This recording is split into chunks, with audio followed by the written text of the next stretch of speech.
For me, it's Remind me to tell you about the spreadsheet. Keep going. It's a deal breaker. Like, I'm sorry, but if we don't have good sex, I don't care how compatible we are in other parts of our life. Like, that is really important to me, to be sexually and physically compatible. And so it was a little bit scary, you know, like, oh, what if it sucks? But it was awesome. It was awesome. And surprisingly, I wasn't there, by the way. It was. You could just read on her face. Yeah. Well, she's heard some I've stories. heard the story. But there was laughter and play, and it was so much. It transcended like what I thought that nervous first time is going to be. And so for all those reasons, like, let's talk about dropping into your vulnerability. Yeah. It's like all of the, you know, I'm going to be my perfect self in this first round. It wasn't there. It was so great that it's just, it was awesome. Yeah. The relationship didn't end up working in that particular path. Yeah, but I think what's great about that whole thing is that that's your relationship with him, however long it lasted, was a really good example of two adults who like met, connected, went down a road, didn't quite work for either one of you, and then evolved as opposed to broke up. You know what I mean? And they still have a relationship, and they're still really great friends, and they're still very open about like the communication there is ridiculous. It's incredible. I mean, we were able to talk about other relationships we're in. It's fantastic. Yeah. The two times for me is that and tell me if this, maybe it's me actually. Oh my God, it just occurred to me. It could be me. It's always about us. For me, the first time having sex with somebody is usually not amazing. It's the second time and the third time, especially that's because point, like you don't know each other. Right. So that's what you said for you. It was your first when you're like, oh, I'm all in or I'm all out. For me, it's number two, because number one is kind of like a scratch. Like usually the first time I started to go down a road, and I'm a chicken shit, whatever. One of these days I'm going to be so vulnerable and I'm just going to put it all out there, but I had to pull that one. We don't need more forbidden episodes. No, it wouldn't have been forbidden. But nothing's stopping you right now. Right. I know. Except you. Except me. I can't. But I agree.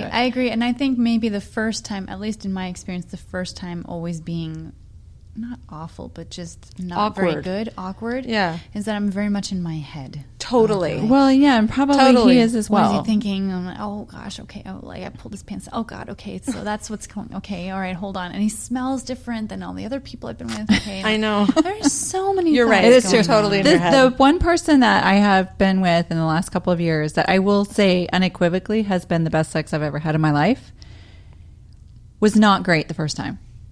And honestly, after the first time, I was like, I remember telling my girlfriends, I will probably never see him ever again. Yeah. And since then, 2 years later, it has, and if I were to be honest, which I hate to be about this particular topic, but I'm not going to lie. There is a lot of emotion in it for me. There is definitely a connection between the two of us on a lot of different levels.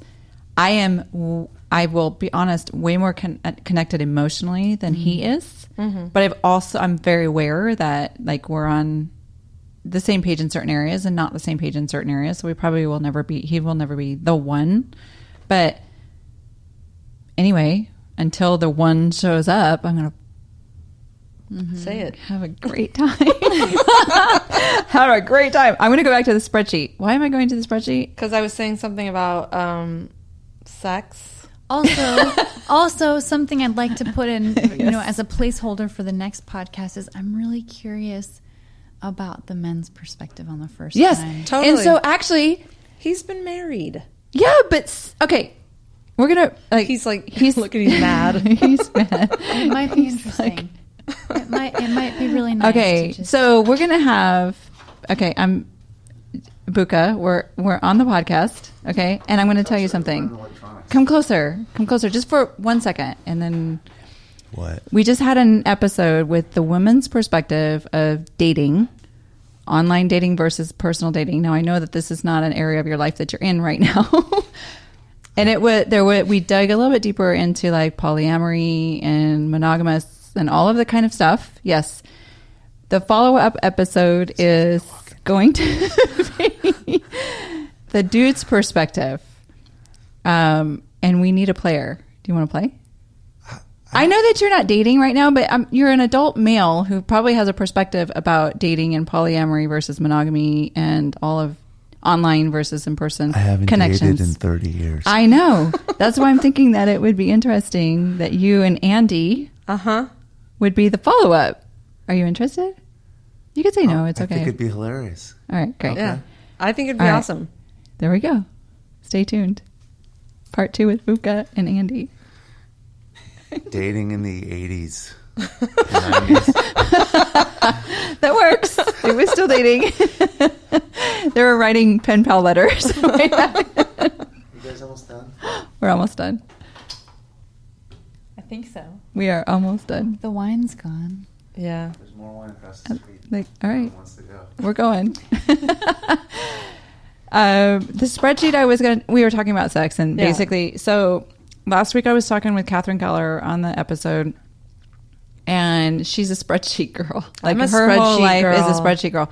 So she, for a quick summary, she talked about how like having your top 3 requirements for your dating. Okay. For the next person that you're trying to find, like whatever that is for everybody, like you should, like, there's 3 things that if this person, the next person that you potentially are dating doesn't meet these 3 requirements, don't toss him aside. Right. Obviously he's a human, but say thank you on. Next. Yeah. Yes, thank exactly. You next. Mm-hmm. So I'm just going to put this out there and this is my vulnerable moment.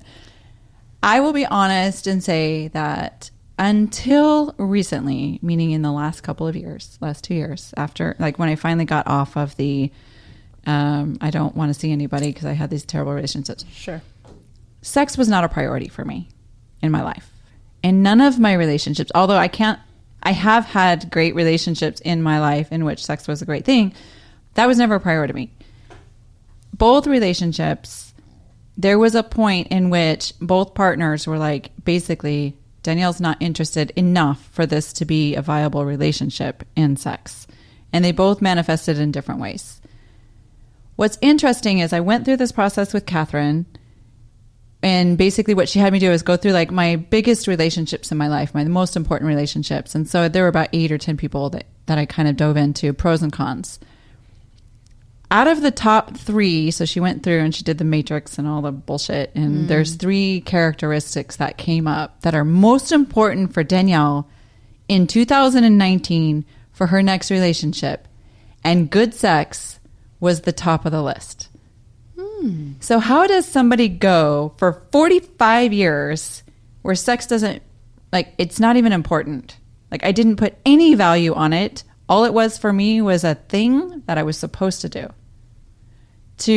That's sad. That is one of the most important things for me. Well, I think that's a great, wouldn't even call that an evolution. I would call that like a waking up. I agree, an awakening. Yeah. Because it is such, for me, it is such a part of the intimacy. It is not intimacy. Sex is, for me, not love. It is not those things. But without that, it's companionship. It's friendship, which that's wonderful in of itself. But adding that extra layer of physicality is extremely important to me in a relationship. Extremely. If there is that's why I said, if there is not good sex, I don't care about the rest of it. We'll just be friends then. We can be friends, but we're not going to be partners because there isn't that sort of deeper level of intimacy together. Which brings me back to a question to Joyna. Like, why can't you have a partner in all of the ways except sex? And then go, I'm not even advocating that this is what I need, but it's definitely a possibility. It's like, what if you have partners that fulfill different needs, right? So you have a person who's either you're like, for whatever reason, you're not on the same sexual page, right? How do you navigate? And this can be we don't have to talk about this today because this could be a whole other episode, but like back to the polyamory conversation. How do you navigate respectfully with integrity? Fuck you, Mr. Big, because you have no integrity because you ghosted Joyna. He missed out. He missed out on a great He really opportunity. did. He That's really okay. did. How do you navigate that? I feel like that Well, is part a of whole it, other conversation. No, but part of it ties back into something I said a lot earlier, is that the things that we want, we have to be able to give. And I know myself right now. I can't do it either. Yeah, I can't do it. Like right now, if let's say I found an amazing person and we just hit it off, like sexually and emotionally, spiritually, like everything just matching up, like, oh, this is good. And then let's say 15 years from now or something, I'm like, I want to shake up this sex thing and I want to be with somebody else. I have to first feel like I'm willing to give that to that person. Why can't the first question be, we have to shake sex up, and so let's try something different together? Oh, I think I totally would do that. I'd be like, let's go to these, Karma Sutra like meditation thing. Let's try all these different. Let's try all these different things. I would be like, why can't we just go to a different bedroom? No, all these different things too. I mean, for me, actually, I really let's go vulnerable. Let's go TMI in a way. I really like having sex in the woods. I talked about my vagina being open to my doctors. I did have sex in the woods in fucking Petaluma. Wow, I'm recently. Impressed. That was brave. That was brave because I know a lot of people in Sebastopol. It was freaking hot. But I wonder. Hot. I'm kind of curious. Thank you. Part of sex, in a way, for me, is being able to tap and connect into myself, like to really enjoy that. This goes energy. to age. I think as you mature, for women, as you mature and you age, you start letting go of all the other bullshit, and you're like, you get a little selfish, I guess. Which we would actually. It's sad. This is very sad that we would say a man is selfish, and we're just say we're looking at our. I'm going to give one up for the men right now. A lot of years up until our 40s, Joyna's not quite there yet. Almost. We've been like, dudes are so selfish. Dudes are so selfish. Now we're learning to have sex in a way that pleases us and tell people what makes us feel good and all of that. And we're trying not to say that it's selfish, but it's the same thing. So I'm giving one up to the guys right now. It's like, we're learning how to be a dude. Yeah. I just really, as we get older, we start learning how important it is for us to feel good. And so then we try and figure out what that means. It usually means batteries, extra batteries. That's what it's meant for me. I feel like we should. Joyna has something to say, but then I want something, and then I'll just kind of wrap it up. But I read this book a while ago about just what are women meant to kind of reconnect with, and what are men meant to reconnect with. And again, take it or leave it however you want. But for women, it's almost like there's this gaping hole in our sexuality of hundreds of years of being abused and raped, and just things just not being respected. And so now we're in a period of reclaiming our sacred womb space in a way of yes. I mean, wonderful Italian guy. When we first decided to go down that route, I put a pause and said, this is my sacred yoni space, and I'm welcoming you into it. But I claimed it. Did you say that out loud? I did. Oh, God. I did. I tried something much. different of this is mine. Yeah. And I'm inviting you in. It's not. And you what can was his take response? It. He was very humble and said, thank you. Thank you for letting me. Thank you. Let me put here. my penis in you. Right. I mean, of course, I'm not going to happen every time. But the point is, this is my space that I'm allowing you into. And for men, the concept is reconnecting with their heart. They have two heads. They have their head here, and then they have their penis head, and there's nothing in between. Right. And so it's how can men reconnect almost with their emotions and their feelings so that they have even better sex? What a great jumping off point to part 2. For We need to sure. write that down. Buka and Andy, how do men reconnect with their hearts? Right.